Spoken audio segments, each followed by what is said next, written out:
Hello and welcome. I'm Bruce and this is Speed and Color.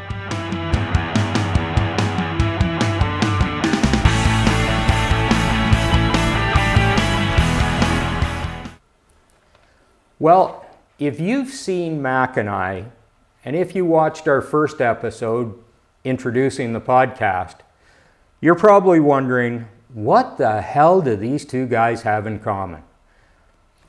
Mac is about 35 years younger than I am. He's a good-looking man, full head of hair, a voice for podcasting. I don't have much of any of those qualities.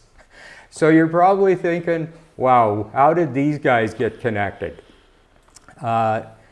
It's pretty simple. We share a love of motorcycles. I would say that it's deeply rooted in old school choppers. That's where a lot of our common ground is. So that's where what we share.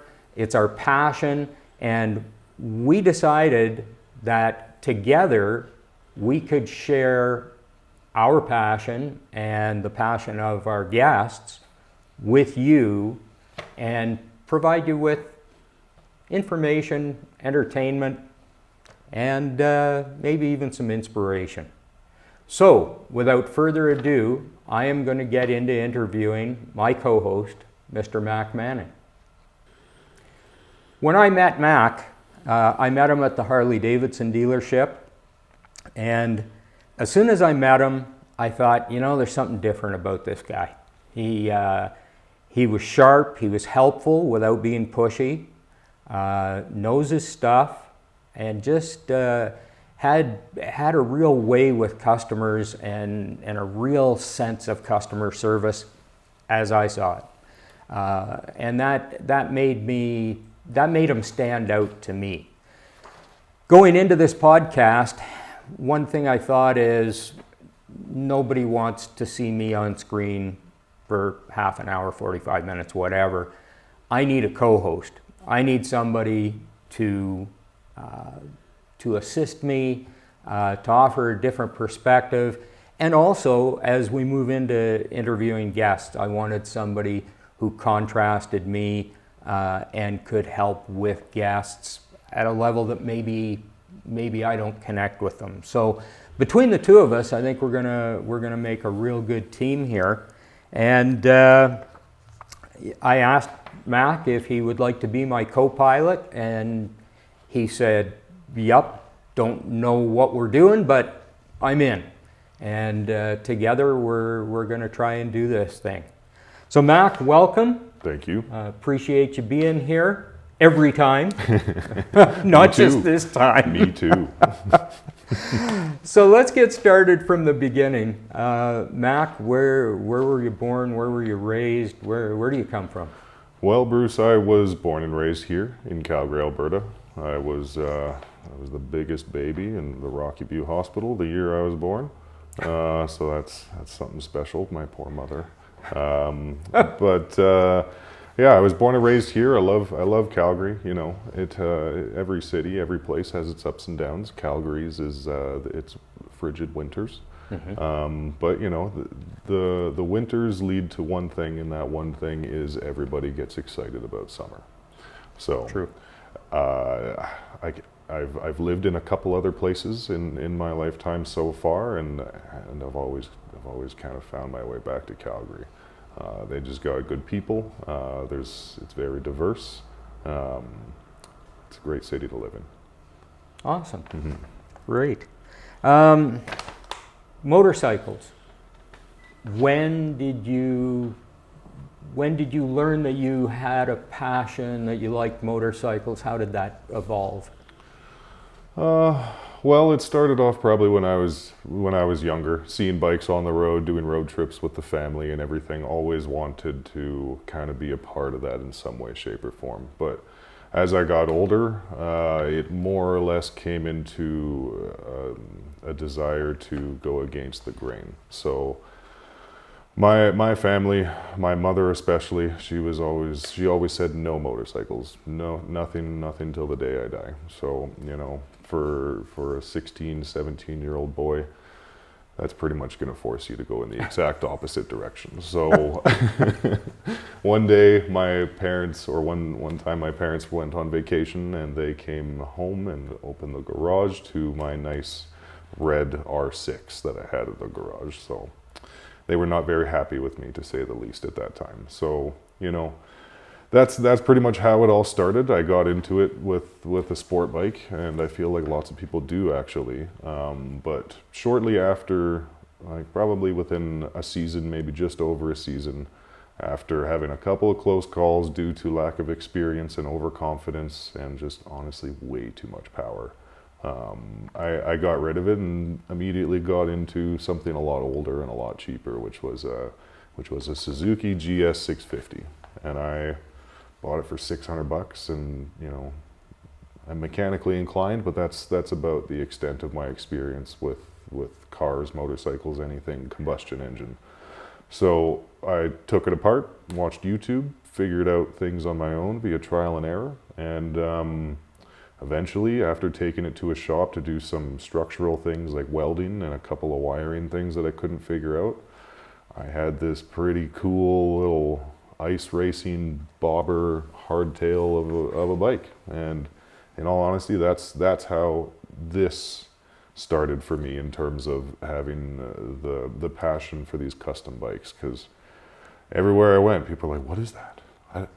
That's so unique. Like, that's so cool." It's like most of my friends, when I offered them to give it a ride, they refused to even get on it because it was weird looking. It was scary. It had a jockey shift. It was not a safe bike per se, but you know, that, in all honesty, that kind of makes these things fun, and that's kind of why I love the chopper stuff. Is it's not perfect, it's not pretty, it's something that you just make it work, and I love that. Awesome. But help me out, as an old guy. What the hell's an R6? An R6, mine was a 2005, I think, Yamaha R6, which was that's a Yamaha product. Yeah, okay. So it's a sport bike. You know, it's not up to the extent of the leader bikes, but it's fast, it's nimble, it's well, it was a lot of fun, but also very scary to learn on. Right. But yeah, definitely a good time. And the other thing, just to clarify while we're here, what is the difference, or is there a difference, between a jockey shift and a suicide shift? Yes, there actually is. There is a difference. So a jockey shift is virtually a half of a suicide shifter. You have no more clutch on the left-hand side where your hand would be on the handlebar. You've now moved that clutch to pretty much a bar that you put on the shifter spline itself. So then you would compress that clutch, and at the same time you would move that that bar forward and back to shift it. Versus a suicide shifter has a foot clutch like a car. So you would compress your foot down, and then you would have a little bar at the back connected to your transmission to shift it either up or down. Right. That would be the difference between a jockey and a suicide, is those two things: foot clutch and still a clutch on a lever. Okay, so a jockey shift really leaves your left foot with nothing to do other than hold on.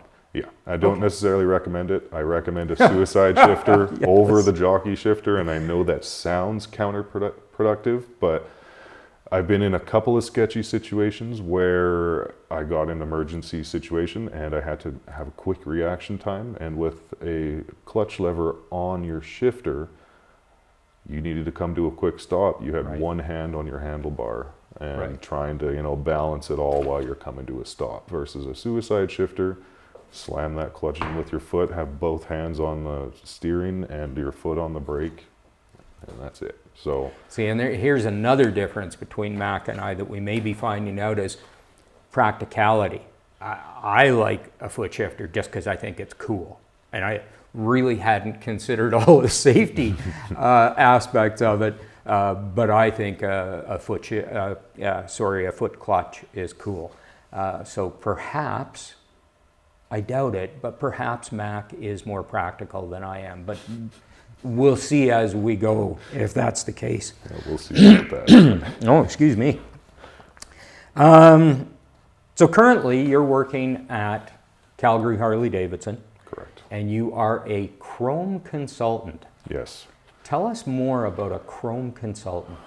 Well, in my opinion, it's an interesting name for the job title. But realistically, what I do is I will assist the customer to build the bike of their dreams. And at this moment in this industry, in this time, at Calgary Harley-Davidson, it's lots of baggers. So the big touring, big fairing, saddlebag kind of bikes. So people are changing them into what they call a performance bagger. So you lift it on front and rear, you put big motor, big power, you make it a massive handling machine. And they just started these bagger league races. I was just going to say bagger league racing. Yeah, so that's kind of what people are trying to make for themselves, are these sport bike speed baggers. And you know, before my chopper, I actually had an 02 Road Glide. That this was about 6-7 years ago that I did the performance bagger on. So I had the tall T-bars, I lifted it, the suspension, the front and rear, and it was a lot of fun. Like it's a pretty unique feeling when you go riding with a bunch of your sport bike friends and you are overtaking them on the inside of a corner with this 1,000-pound machine versus them on this 300 or 400-pound sport bike. Right. It blew a lot of minds, and it was a big ego boost, in all honesty. Right. Yeah. Why did you get away from it? Too expensive. Okay. Like realistically, when it came down to it, everything costed $1,000, whether it's just the smallest thing or a big thing. A minimum of $1,000. With the chopper stuff, I knew going back into it was going to be more affordable because I've obviously built that older 650 for a couple $1,000. So it was easier to get into, and the personalization of it was much different compared to a performance bagger. Good. Excellent. So this is probably, this question is more selfish than anything, thinking about my podcast. So what's your plans for Calgary? You sticking around for a while or what? I think so. Like I said earlier, I've moved to a couple of different places in my lifetime and kind of always made my way back here. So due to, you know, Calgary's just a good city. You can make money here, you can make a name for yourself. It's up and coming in a lot of ways in a lot of industries. So I can't see myself living anywhere permanently other than Calgary for the foreseeable future anyways. Cool. Good to have you here. Happy to be here. What are you currently riding? I currently ride a 94 Sportster 883, but I've obviously changed that in its entirety. So it's a 94 Sportster that I've cut in half, put a rigid frame on it. It's virtually what they call a lane splitter chopper. So what that is it's a small bike that you make as skinny or as thin as humanly possible. So it's got some taller T-bars that are no wider than 24 inches when your standard handlebar is about 33 to 36 inches in width. So you are riding in a very narrow position, and the style came from San Francisco. So these choppers could split all of the traffic that you have to deal with in San Francisco. Obviously in Calgary and most of Canada, lane splitting is illegal, but you make it happen sometimes, and it's more or less an aesthetic of the bike. Cool. What are your plans for the bike? And I guess a little update, you said it's an 883. You have recently upgraded it to a 1200 or 1250? Yes, a 1200. 1200. So yes, I had an 883, and you know, I bought this bike sight unseen for a couple $1,000. Had no history, don't even know the kilometers on it in all honesty. So it was a risk buying it, and you know, I rode it for just about a full season before I blew up the original motor, that 883. So this season I did put a SNS 1200 kit in it, just the top end kit without the heads, and it made the world of a difference. It feels like it almost doubled the power of the bike. You know, you can wheelie in first and second gear. That's the kind of stuff I like. That's the kind of stuff I miss from the sport bike, is having that kind of capability when you want it. And now that I've been riding for over a decade, you have experience, you have some knowledge, and you have just a little bit more self-control over that power. Right. Yeah. Good. And I understand you're looking at some top end work now, some head work. You got a couple things you want to resolve, issues you want to get out of the way. Well, my only complaint with the Sportster is its lack of low end power. All of the Harleys that I've ridden, all the V-twins that I've ridden, they're all just more or less a muscle car on two wheels. So low end power, low end torque. It's just more usable in the city, and Sportsters are more of a sport bike power band, so they have top end, and that's all fine and dandy, but I just personally don't like to rev out the motors very much. I like to have fun at lower speeds from stop and go. You know, it's just a bar hopper, so you just go bar to bar, restaurant to restaurant, you know, have some fun on it. It's not a long touring, you know, comfortable motorcycle. So cool. mm-hmm. Good. Your tastes do change over time, and you did talk about, you know, having a bagger, that whole deal. There's the FXR thing going on. Now you're on a chopper. Are you have you found a home yet, or are you going to go further with this? What's next after the Sporty is done? And again, I understand that you're thinking about paint this winter and doing some stuff with it. Mm-hmm. How far do you go with it, and then what's the next thing to conquer? Well, it really comes down to, like, once again, going against the grain.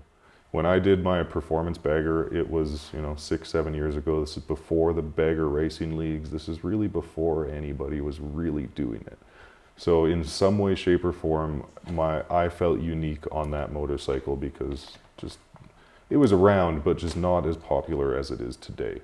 So like I said, I got back into the chopper industry to save a little bit of money. But at the end of the day, there's just so much customization, personalization, and the devil is in the small details in a chopper. It'll look like a regular bike, obviously chopper style bike, but once you get into it is where you really start noticing the extent of the individual that built this bike. The thought, the heart, the passion, everything that went into the bike it's a little bit more than just a paint job, because all of this stuff on these bikes have to realistically be built from scratch and installed in a way that a manufacturer didn't necessarily intend it to do so. So I believe that I have settled on the chopper bobber sort of style. From this point, it'll just be catering to my own needs and what I feel like I want out of a motorcycle. So like I said, the Sportster doesn't have a very good capability of long cruises. So my next thing will be to build a chopper that can handle that as well. Nice. Mm-hmm. Mm-hmm. So here's a question for you, and again, this will always change with time. But right now, what build have you seen out there that you really wish you had done? There's so many. I'm not very good with names, so I can't recall specific bike builder names or anything like that. But it just comes, realistically, when I see a shovel chopper, that is the embodiment of what I want out of a chopper. Except I do love the shovel motors, but like I said, I'm kind of a speed freak, so I need a little bit more than that. But at the end of the day, I see most shovel choppers, whether that's, you know, a more bobber style thing with a more stock front end, or a chopper style that is just, you know, 10 feet extended front end, whatever. I love them all. So if I can have a balance of that old school chopper that I just really love, and put a newer, more modernized and powerful motor into that, that's kind of my end goal with my future bike. I'm thinking of your buddy Reed's bike. Mm-hmm. That thing's cool. That thing is a beautiful bike. It is I think an 87 shovel or something along those lines. Yeah. Anyway, one of the last years of the shovel head. And yeah, he's just done an amazing job building that. Yeah, it's gorgeous with the suicide shifter, with the narrow little V-bars. It's a great little bike. It is. Okay, given your love of choppers, what's your favorite front end style? Anything long, anything extended, anything. Whether that be a Springer front end, a solid front end, or just extended fork tubes on your stock triple trees, anything long, I'm immediately attracted to.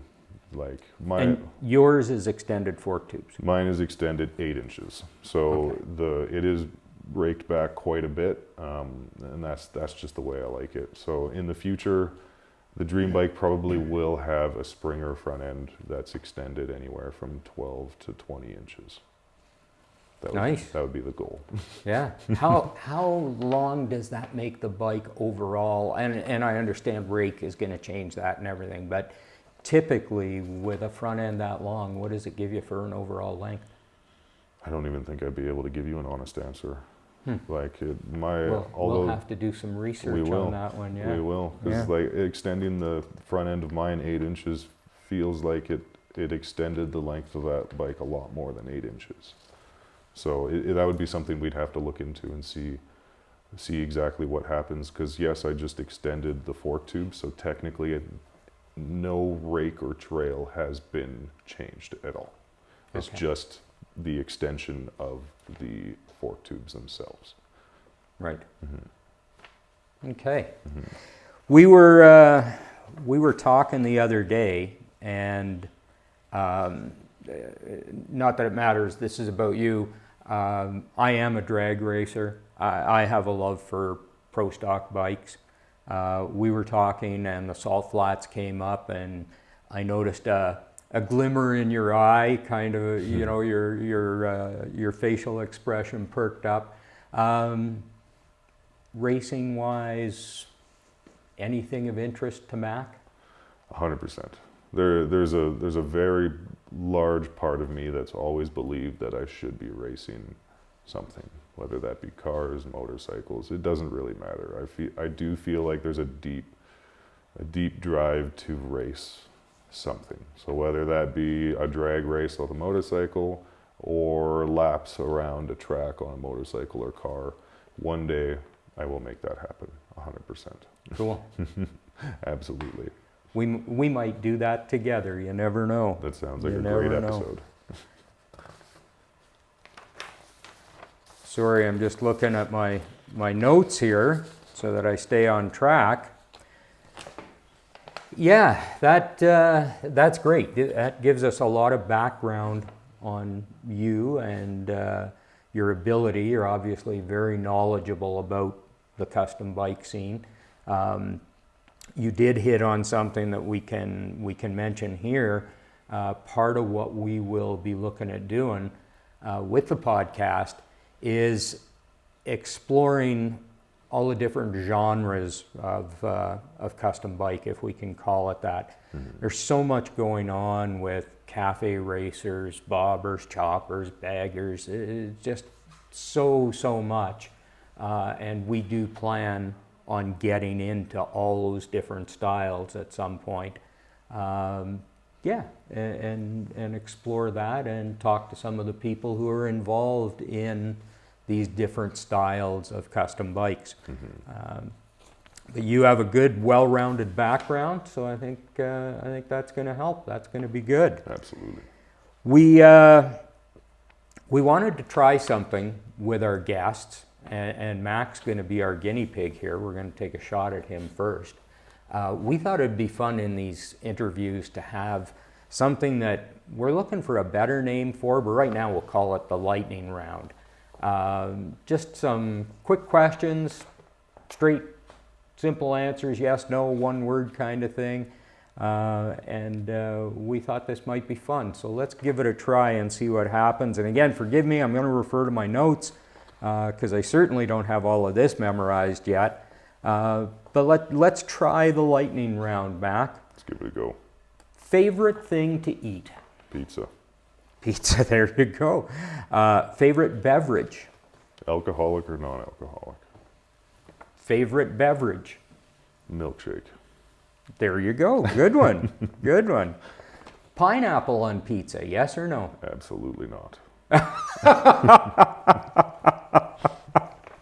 Your favorite color? I'll probably get in trouble for this one, but black. Oh, Definitely. black is the presence of all colors, so that's a good answer. Spokes or mags? That's actually a tougher one. I would say mags, though, at the end of the day. All right. Boxers or briefs? Briefs. Briefs, okay. Favorite ride? Favorite ride is in motorcycle? As in landscape out there, highway. Anything with twisties. As many Anything with corners twisties. and as tight as you can make them. The goal is to double the speed limit intended for that corner. Okay, I'll keep that in mind. You and I haven't done a lot of riding together No, we yet, so that's good to know. I'm going to need to be aware of that. The place you most want to ride? New Zealand. Oh, good one. Good one. Electric start or kicker? Preferably have both. Fair enough. Fair enough. But if you had to make a decision? Electric. Kicker is the coolest. You look like a badass, but if that thing shuts off at a light and that bike's already warm, you'll be kicking that guy for quite some time. Helmet-wise, full face, 3/4, or half?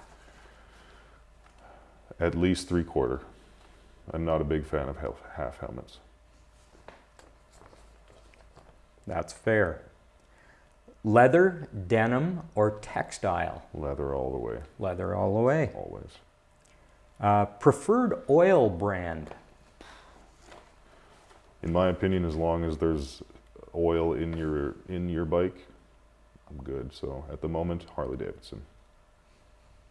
Synthetic or conventional? Conventional. Conventional. Absolutely. And finally, chrome and polished kind of falls under chrome. Chrome or black? In terms of motorcycles, chrome. I believe that there's just way too much black on these motorcycles nowadays. Everybody and their dog wants to just black out their bike. So I agree completely. Yeah. I have a bike that is black and mostly blacked out, and it's cool enough. But boy, oh boy, I like chrome, and we may get to show you that. I'm sure we'll get to show you that in a future episode. absolutely, But yes, absolutely. chrome plans for your bike? There's a lot of chrome plans for the bike. I'd like to chrome the entire frame. I was just gonna say, chrome frame, is that cool or not? I would love that one day. That'll be on the next bike, not on the Sporty, but on the next chopper for sure. Right on. Yeah, Good. definitely. Very good, sir. All right. Well, I think we've learned lots about Mac, and we've learned a little bit more about the podcast and things we're doing. So that's good. I think this is just about a wrap for today. In our next episode, though, we're going to turn the tables here, and Mac gets to interview me. That'll be coming up in a couple of weeks, and we sure hope you join us.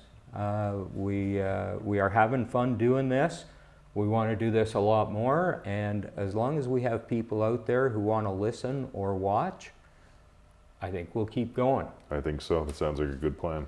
Any wrap-up comments? looking forward to see you guys on the next one where you can watch me stumble with my words while I interview Bruce. So what I read into that is Bruce just stumbled with his words through this episode. But It took a little pressure off, but yes. and Mac and I'll have it out about that off camera or off mic. But anyway, whatever. It's fun. It's good. Yeah, good to get to know Mac some more. We'll join you in a couple of weeks, and I'll be on the hot seat. Like and subscribe if you want to see more, and shoot us a comment if you want us to mention anything, Absolutely. talk about anything. Or Yeah. We'll listen. I'm excited to see what comes from it. Excellent. Thanks for watching or listening to Speed and Color. We'll see you soon. See you later.